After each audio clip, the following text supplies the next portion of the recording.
Well, it's Thursday, and you're right where you need to be, right here with Gun Stuff TV. We're broadcasting live every Thursday at 2 p.m. Sorry we missed you last week due to Thanksgiving, but we're rip-roaring and ready to go. And today's guest is Advanced Weapons Technology.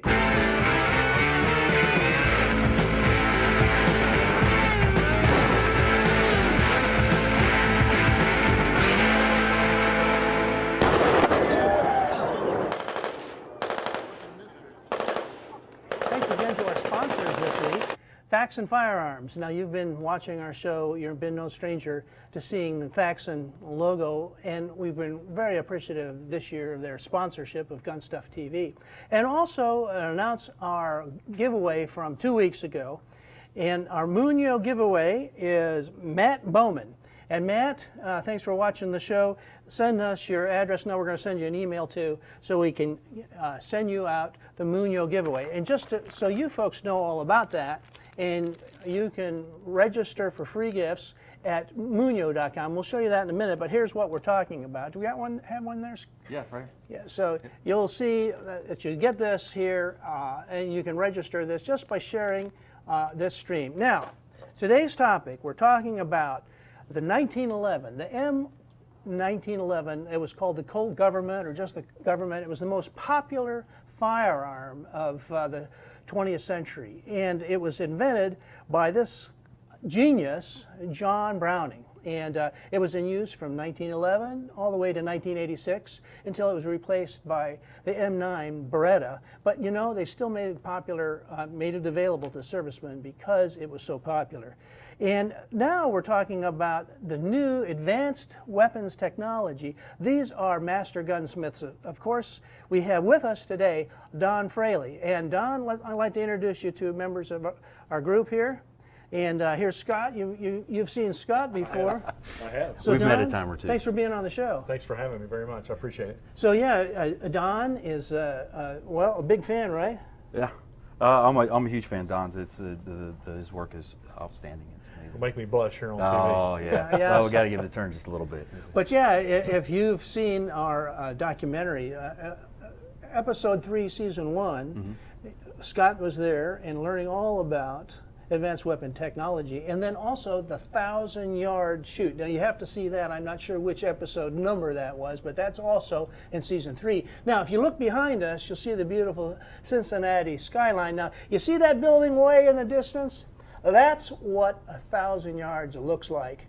And being a sharpshooter, hanging a pie pan from 1,000 yards, well, only one person that I know can teach me how to do it, and that'd be Don Fraley, right? Mm-hmm. Hopefully, yeah.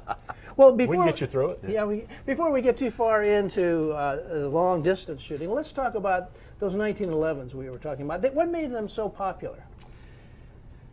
It's a great platform for the military. They're very reliable, and they shot ball ammo. And when competitive shooting started, USPSA and IPSC started shooting, it started with one person making a comment that you can't ever make those guns accurate enough to shoot in a match. And it was almost like a challenge went forth. Now there's more accessories and parts and pistol smiths and so forth accurizing these 1911s than has ever been. And they are extremely accurate. We actually guarantee our 1911s to hit a tennis ball at 50 yards. Tennis ball at 50 yards? Yeah. Well, that's if you're a good shot. That's more than most of us can hit. That's for sure. Now, what about, does that mean is the tennis ball have to be, can it be moving, or can I hold it still? No, it probably needs to be still. I don't think we can teach you to hit that one on the move. That'd be great. Now, if you could teach me that, I'm signing up for Yeah, that course. yeah, there you go. Yeah. So your 1911s, you know, one thing I've noticed about the 1911 platform is it has a different trigger than a lot of people are used to with the modern Glocks and so forth. Tell us about that trigger system. It's considered a single stage. A lot of people misunderstand or misname what they call a double action, like the revolvers, but where it cocks on the pull, or you can cock the hammer back and shoot it single action. And then the modern semi-automatics, like the Glocks and some of the SIGs and others, have what they call striker fire. And when you pull that trigger, actually the trigger bow inside it is actuating on a spring, a lever that's hooked onto the firing pin spring, and it eventually just slips off. And the striker or the firing pin flies forward and strikes the primer. There's no physical hammer involved. Okay. Now the 1911s and some of the other platforms that are single action, the hammer cocks and there's a sear holding it in place, and when you pull the trigger, the trigger actuates, the trigger bow in the back actuates on the sear, trips the sear off, and the hammer falls forward. The hammer then strikes the firing pin and it goes forward and strikes the primer. When the gun is cycled through firing or manually, it's cocking the hammer back each time, whereas the striker fire just simply resets, and then that trigger, the actuator on the trigger bow comes back and just simply pulls the striker back again, and the spring flies it forward. Now, how's the 1911 trigger different than, say, like a revolver trigger? Revolver's got a lot of mechanics, and it's kind of funny that the revolver was actually developed first because it's so much more complex on the inside than the semi-automatics. So when you pull the revolver, it has a lever inside on the trigger, and when it comes up, it's pushing on the back of the hammer, or not the back of the hammer, but a spur on the hammer, and it's lifting it off until it finally gets out of the way, and then the hammer goes forward and hits a little floating firing pin on most Smith & Wessons, and then the little floating firing pin's actually on the hammer. And then some of them actually have what they call an inertia-fired firing pin in the mechanism itself, and the hammer will hit it and cause that little firing pin to go forward and strike the primer. So the revolvers, they're kind of complex with all the mechanical Right, exactly. thing inside. Yeah. Yeah. Yeah. Wait, I want to introduce you. He just came to our show here. John McLean, Officer John McLean. If you've been on our show, you've seen some of our work. John's been in a lot of it. And John is very interested in 1911s. Isn't that right, John? This is my favorite gun out there. I just don't think you can make anything better. It's like an old classic car. For me, it's as good as they get. Yeah. And then you were out just here recently shooting one of the AWT 1911s. Tell us what you thought of it. I thought it shot great. I really loved the trigger pull on it. It's one of the nicest trigger pulls of the ones I shot. I actually took my Ruger SR 1911 with me just so I could have some up-to-date, comparison between the two, and that AWT was just phenomenal. If you've ever watched Saturday Night Live, the Michael Myers character, I mean, it was like butter. Yeah. I'm sure people have seen that. That's what it was like. I did Yeah. some failure drills with it and double and triple taps, and it was so quick. It was just very nice. Every 1911 aficionado I had a chance to put this gun in their hand, every single one of them has just said that it's the best they've shot so far. They're like, this is the best one I've ever seen. Mm-hmm. Yeah, We take a lot of pride in them. Yeah. We put a lot of work in building these, and actually we machine our own frames and slides, and when we do, the tolerances are so tight that when we just simply put the Cerakote on them, I have to re-hand lap the frames and the slides because they're that close. Just the Cerakote. Yeah, It only adds 1/1000th tolerance to it, but then that upsets our 1/2,000th clearance we have on our frames and slides. So. But you got to have it to get that gotta have accuracy, that, right? yeah. Yeah. Now, we've got some on the table here. Why don't you pick, which would you like to talk about here, Don? Oh man. Here, what do you got Got there? a favorite? I'm just grabbing one. I don't even know which one I'm grabbing here. Great. So this is which model is this? This is the 03. So 03. Number 03. Yep. On 03. the top of the barrel, say 355. Yep, 355. That'll be the 9mm. So they're marking barrels. I don't manufacture my barrels. I buy my barrels. Obviously, I buy them oversized, and we have to machine them to make them fit. So the 355 allows you to designate that as 9mm 38 Super, 9x21, 9x23. There's a lot of them because it's going by the bullet bore the bullet diameter itself. So 355. And at one time they marked them 9mm and they marked them 38 Super, but then you could take a 9mm and chamber a little bit deeper to 38 Super. Yep. And then the writing on the barrel didn't match what the caliber was. So now most manufacturers just mark them 355. Now that's not true with the 40 caliber, the 40 Smith & Wessons, and the 45s. You can't really convert those to anything else. So Yeah, so you take these and you machine them down to make them fit perfectly inside these slides. I do. Yeah, I do on my CNC mill. I do the measurements on the frame. I do the measurements on the slide. I do the measurement offset. Program that in the CNC, and we actually machine them at 2/10,000ths. but with a little bit of what they call tool deflection, and that's the tool actually being deflected slightly by the material it's cutting. We end up with about a 1/2 thousandths clearance. That's tight. Yeah. That's extremely But tight. they're tight, Yeah. but when they're that close and they're that purely parallel, the rails and the slides, they're smooth as they can be, Yeah. and there's no interference in them. The rails and the frames aren't running in and out. Yep. Now that's the butter you were talking about, right, John? That is. Yeah. That's one of the tightest groups I've shot. It's pretty impressive. Yeah, Oh, you brought it. Oh, let's Well, see what yeah. we got here. that is 30 rounds at 10 yards. That'll do it. Yep. Now let's see if we. I'll put this up here to our camera. I had the Zooming targets in in. my car, but I forgot them. I was in a bit of a hurry today. That's all right. That's all right. 30 rounds at 10 yards. So that. Now, do you And- carry a 1911 in your duty as an officer? When I was a detective, I did, but when I got promoted and went back to the road, I had to go back to the Glock, which this is the one I carried when I was a detective, and this is the Ruger SR 1911 45, and that's would that be 24 rounds at 10 yards. So you can kind of tell the difference in the accuracy there. Yeah, let's see. Point it toward there. Oh, it's a Mike. Point it at Mike there. There you go, Mike.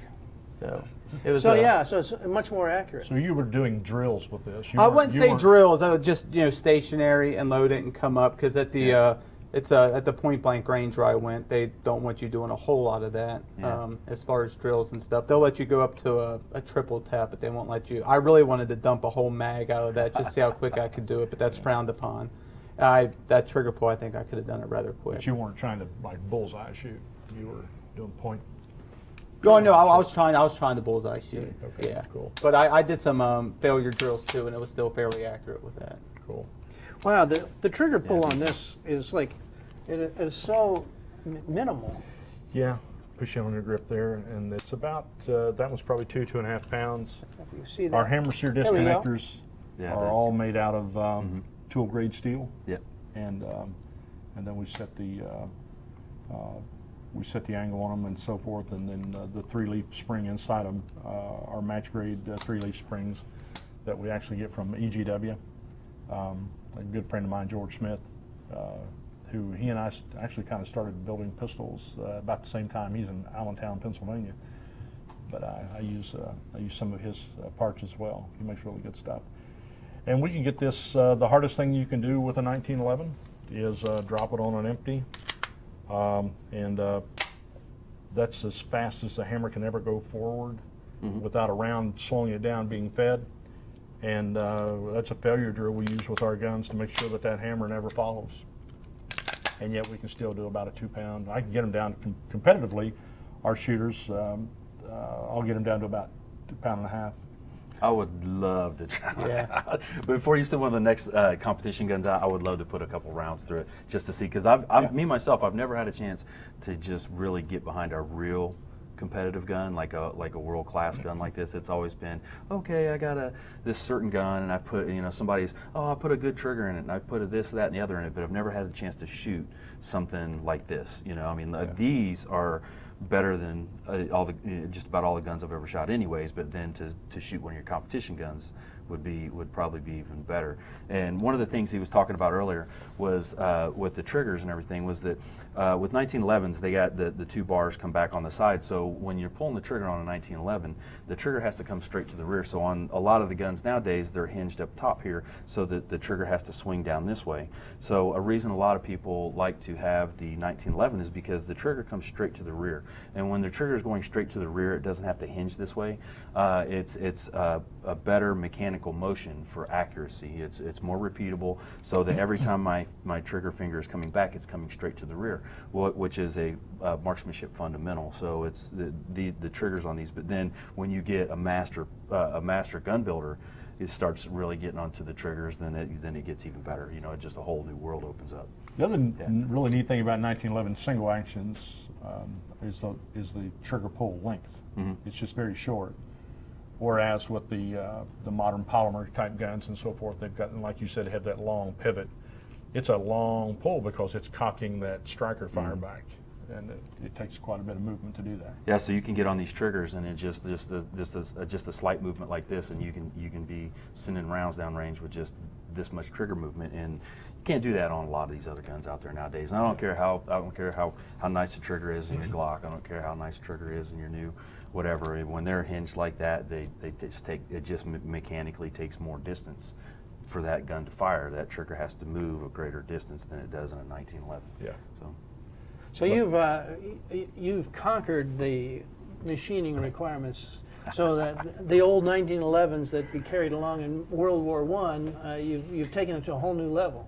Well, yeah, those were mass produced, and it had to be really, really sloppy.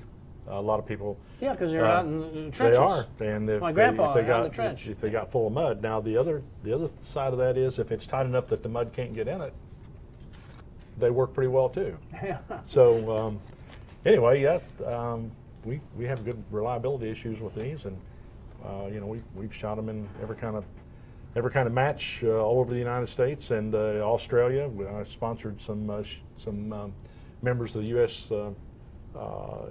Shooting team. Then they took the guns to Australia and they shoot in the rain and the blowing snow and in the sand and all that stuff, and they all run. So makes me feel pretty good about them. Absolutely. So, John, if you're going back into undercover work, you'd probably go back to your 1911? Oh, absolutely, without a doubt. Yeah. Well, we have to get you a good one. Oh, yeah. Yeah. You know, I think there's we can plenty here work to that choose out. from, I guess. Yeah. You know, Don, I know a lot of our viewers are going to be wondering about what we've got out there in the foreground of our set here today, Yeah. and there's some pretty awesome looking armaments. What have we got up here up front? Well, I've got one here that Scott has drooled all over. Okay, we're pulling this one out. Oh, here we go. All right, there you go. I'm gonna turn this little here. room here. Open this up. Set this bad boy right there, right front. So, by training, I was a trained sniper, and I also was the lead sniper for the Kentucky SRT team for many years, and actually was a graduate of Carlos Hathcock's sniper school. Those that's old enough to remember him or knew of him, and my partner and I, who shot as much as I did, we were both really big into shooting and accuracy and so forth, and we were the perfect pair to go down. And we were the only team that he ever gave a Top Gun award to, and we were pretty proud about that. And I got into building rifles not too much after building the 1911s, and I've been doing them now for right at 30 years. And we built what we think is one of the most precise rifles and most precision built rifles available today. We buy our barrels from very, very elite barrel manufacturers. They actually guarantee the bore of that barrel not to run out more than 1/10,000th of an inch in the bore. And to give you an idea of what that is, that's taking a sheet of typing paper and splitting it 4 times, then taking one of those 4s, then splitting it 10 times. So And that has to be the accuracy all the way yeah, it through does. that whole barrel. It can't run out. That's why they call them hand select, because they really can't sit down every time and make one of those. So it comes off of the rifling machines, and after they're polished and so forth, they run what they call an air gauge through it that measures air pressure and resistance, and they've got a very delicate instrument on those air gauges, and it will tell it if the bore's running in or out any, and it raises and lowers air pressure. Basically, is what it's doing. That makes sense. So the ones that they call air gauge, or the select air gauge, they simply set it aside and they call it a hand select, and they charge you more. Okay. Now, in the history of barrel making, the 1/10,000th barrels has never been proven to outshoot a 2/10,000th barrel. And everybody can make a 2/10,000th. Every time you every time they go to their machines and make them, it's almost routine that they make a 2/10,000th barrel. And everybody says, well, why do you insist on buying a 1/10,000th? Because if I sell you this rifle, I can't tell you that it is the most precise rifle and barrel and combination that you can buy unless I put a 1/10,000th barrel on it. So we just do it as a matter of course. And this is the type of rifle that, as our viewers were watching the 1,000-yard documentary, this is the type of rifle that really performs at that distance. This particular rifle is a 300 PRC developed by Hornady, and it is absolutely dominating the 30 caliber market right now. It is slightly flatter than a 6.5 Creedmoor, all the way out to 1,000, and it's a bullet that weighs 90 more grains. It's a heavier bullet, leaving the muzzle just about the same speed, but Hornady has put so much time and effort into developing and designing a bullet that is so streamlined. They call it the ballistic coefficient, and the ballistic coefficient on this is in the mid-8s, 830s, 850s. Then they came out with an aluminum tip bullet that's really high also. It actually, if you do the ballistics calculation on it through the ballistics software, it's almost 10 inches flatter than a 6.5 Creedmoor. From 750 yards to 1,000. So you're saying that the vertical Yeah. is 10 inches flatter. Flatter. Now that is an amazing trajectory difference. From 7, How can that be? we kind of, well, we don't kind of, we gauge everything off of 750 yards zero, then what does it do from 750 to 1,000? And a 6.5 Creedmoor, according to what bullets you're shooting, but on average, it's about 94 inches, somewhere right around in there, drop from 750 to 1,000, and this one's dropping 81. And it's heavier. Now it's a lot more powder behind it, obviously, but the bullet's in the same speed range. This one's about 2950, and the 6.5 Creedmoor with a 140 grain bullet, leaving a muzzle about 2850, 2900. So velocities being equal, a heavier bullet should drop much quicker, but it's so efficient through the arc of the flight and through the air. It's And that's just a- Hornady, right? the Army just a- just adopted this one. Oh, they did. Yeah, they just 300 adopted this one PRC. for Yep. their sniper rifles. Yeah, so this is the 300 PRC is going to be the new military sniper round. And the difference in, just for everyone else out there, the difference in the 10-inch drop that he's talking about, if you've seen our other episode, the 1,000-yard episode, that's the difference. We're shooting a 10-inch plate at 1,000 yards. That's a complete miss with the difference between between going from a 6.5, which is kind of the hot round now for long distance shooting, the difference between that round and the round that this one shoots. I mean, you would just be a complete miss at the same elevations. Yeah, the other thing is you got more mass. It being a heavier bullet, you have more mass and the same velocity, and it bucks the wind a little better. The wind doesn't push it off as much as if it were a light bullet. Now let's talk a little bit about the finish on this, and we've got some other rifles to go through here. Tell us a little bit about the finish. This is an amazing. I don't know how close up we can get on this thing. Yeah, it looks like Chris is getting in here tight. Tell us about the finish on it. We built this rifle as a special project for a gun rider who wanted to come through the long range class, and Hornady was actually sponsoring the gentleman to come through. And I had him come up, and I built the rifle while he documented that. Excuse me. And then he took the rifle back, and there's a company in Tennessee called Altera Camo, and the gun rider called me and said, "Do you mind if I have this gentleman do this?" And I said, "No, go ahead." And he said, "Do you have a preference on it?" And I said, "Let him use his own talent, do it." And he put this amazing camo together that It's is a work of art. multi-layered. Yeah. It's got fish netting in it. He reversed the colors on the stock and then on the barrel, and just he did an amazing job. And then the gun rider spent time with it, working up loads and so forth, and came to the class. And then when it came time to qualify and hit the 10-inch plate, he hit it 14 times right off the bat. I mean, it's and he's not a shooter. Yeah. He wasn't even a reloader. He was kind of into guns a little bit, nothing like this, and it made me feel really good that he didn't have a lot of talent in long range precision shooting, and he went through the class. We built him a rifle that was very precision driven, and then Hornady come up with a round that would allow him to do that. It just seemed like a perfect little get together there. Unbelievable. Yeah, you couldn't get the grin off his face. Yeah. Well, and also just having this in your hands would do it. Now you've got some. Let's take a look at that other one, Scott. Yeah. Let's bring that one up. Go ahead, John, you want to grab one? that for Yeah. us? Set this dude down here. Try not to Last Now- thing I want to do is drop that. It's not that expensive, Scott. Oh yeah, yeah. Yeah. It's worth about 10 of my paychecks. So this is kind of a one of a kind. I was able to acquire the stock. It's a special made stock, and it's laminate, which is not unusual. There's a lot of laminate stocks on the market today.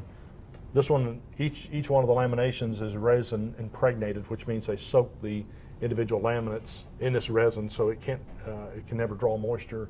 I mean, you can literally leave it water soaked and it wouldn't affect it. And which is not unusual. A lot of people do, a lot of manufacturers do resin impregnated. But this particular color scheme with the adjustable comb, and it also has an adjustable base pad for height and angle. And because it was kind of special, we did it in a burnt bronze, or I'm sorry, it's a midnight bronze. And one of our favorite cartridges is a 338 Lapua. So we built this special for a 338 Lapua Magnum. Now, is each layer a different type of wood? It is. There's birch and probably can't identify all of them. I think there's cherry in that one, cocobolo. There's several. Wow. Yeah. Cocobolo. That's Yeah, he did, yeah. he did a little research Knife on some of handles. that. Yeah. So that's it says the really Yeah. tight, really hard wood. It is. Hardwood and beautiful wood. It is. Yeah. They make a lot of nice knife handles, and they make a lot of pistol grips out of them. And this again is the hand select barrel. Everything that comes out of our shop is cut to the tightest tolerance possible, and every barrel that leaves our shop has to be a hand select. Well, you know, we're right about the end of our program. Shall we grab a couple of those others? John, would you mind grabbing one of those? Grab one, I'll grab one. Yeah, here, I'll take this one. I'm just going to set this one Just down sit on the floor ground, here. yeah. Yeah, so that way we In don't. fact, just put that over on my desk. I know, I'll right? take that I'm just going to home. put this in the back of my Jeep, Yeah. and just to keep it So out we of the got way two for more you. here. Yeah. And so these are other different configurations. Tell us a little bit about it. They are.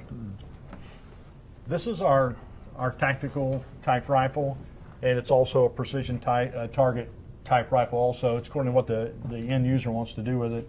Because of the stock configuration, we offer these in long and short actions. All of them again have the premium hand select. You can get it with or without a muzzle brake. We make our own muzzle brake. It's called our Delta 4 muzzle brake. And if you watch some of the videos, you'll watch our rifles being fired, and even the 338 Lapua mag with a 285 grain bullet, leaving the muzzle at 2,900 feet a second, which is really hot. You'll watch me shoot. I'm laying in the middle of the field, and you'll watch the gun recoil, and my head won't move because it's not pushing me back. So we feel really good about The muzzle brake is we feel really responsible good for about that. I sent one of these rifles to a gentleman that went through our class, this past class in October, and he was in Houston, and I sent it down to him, and he wrote me back. He said, "Man, I love that muzzle brake." He said it's so effective. It blasts it puts so much blast out to the side. I was at the firing range, and it set off somebody's car alarm. So I guess it's dumping a lot of gas. And then this one. And this one is our. Yeah, I love that color. Yeah, this is our target varmint type hunting type rifle, and you can get it in any barrel configuration. And the muzzle brake on it's optional. It's got a smaller, thin line type stock for that hunting application, and for our actions, we machine in a special receiver-mounted bolt release that you take the bolt out by pushing that button. The other thing that we put in every one of our rifles is a Timney trigger. Oh, okay. We just love Timney triggers. They do a great job. I've never had one of them fail on me, and we've had a lot of good luck with those. Again, hand select barrels. All of our fiberglass stocks have the aluminum bedding block inside it to make it more rigid. And then sometimes, if the customer requests, we'll even bed that with special bedding compound for the action and the stock together. So Don, now all of these have a hand craftsman touch. We build every single gun one at a time. One at a time. And if you folks want to learn more about it, go to Season 3, Episode 1. You'll learn all about it. And then the 1,000 yards, look for that on Season 3. You'll learn all about advanced weapons technology. Now, we're here at the end of our show. I didn't want to forget to announce our ADCO giveaway of the week, and that's Terry Hester. And Terry, we're going to get you your ADCO kit. All the speed loaders, the Super Thumb speed loaders are going to be coming out to you. And if you folks would like to register for this giveaway, just go to GunstuffTV/ADCO. And then also, don't forget, you can register for the Munio, and that's also GunstuffTV/Munio. Well, we want to thank you guys for watching, and remember now, get your gun stuff at Gunstuff.